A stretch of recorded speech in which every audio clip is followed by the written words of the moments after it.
babatu kamar suda ba a sai ta harshe. Ya gama bakin kofa kuma kai da kace za mu je makaranta kuma sai ka kani bakin kofa. Gane ba.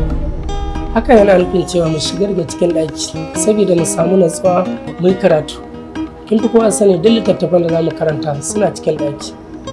Wanda in dai har mun karanta su to sai mun ci wannan jarabawa. Amma karatu da ke gani tana buƙatar natsuwa. Idan har ba cikin ɗaki muka shiga ba sai mu je mu yi abin da ba shi ba sai. Kin ga in muka je sai mu faɗi a jarabawa. Kin ga mu muka ja wa kanmu ko?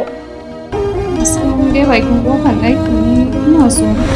Amma idan har in kina gani baki yarda ba zan miki dole ba. Za ki iya tafiya ne zan shigar da cikin karatu. Saboda komai yana buƙatar natsuwa. Yawwa shi ne dalili. To shi kenan tun da karatu ne mu shiga kan. Yawwa shi ne magana. Yawwa.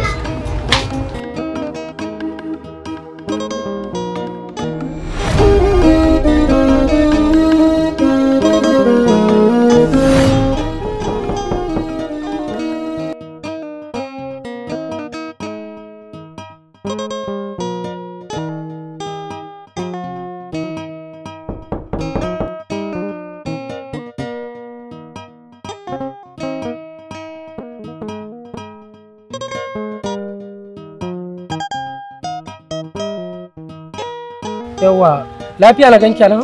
Tun ranar can gaskiya ni ba na jin daɗin jiki. Yanzu ma daga shago nake ban same ka ba shi yasa na zo.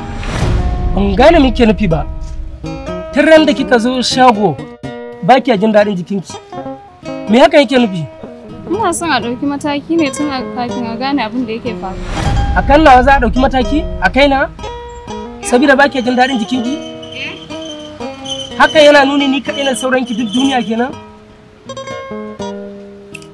To bara yin miki wani na rantse da Allah idan kika ƙara zuwa inda nake wallahi azumi duk abin da na muke kika sa ba ni kaɗai bane sauranki duk samarinki a makaranta sun fi mutum 50 wannan ya ɗauke ki gobe wannan ya ɗauke ki amma ki rasa wanda zaki ɗaura masifa sai ni saboda ni ka raina ki je shago ma baki same ni ba ki biyo ni har gida saboda ki samu masifa ko to Allah ya fi ki na rantse da Allah idan kika ƙara ta kuka zo nan wallahi tallahi sai ki da kin sani sai na saki da na sani wallahi a rayuwarki ke ɗaru Ni za ka wani rashin mutunci saboda na zo kofar gidanku. zai ga rashin mutunci baki gani baki ƙara dawo nan ki gani yar wahala Gaskiya namiji bai yi ba.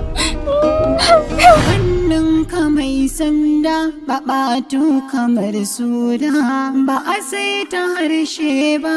Hannunka mai sanda, hannunka mai sanda, hannunka mai sanda.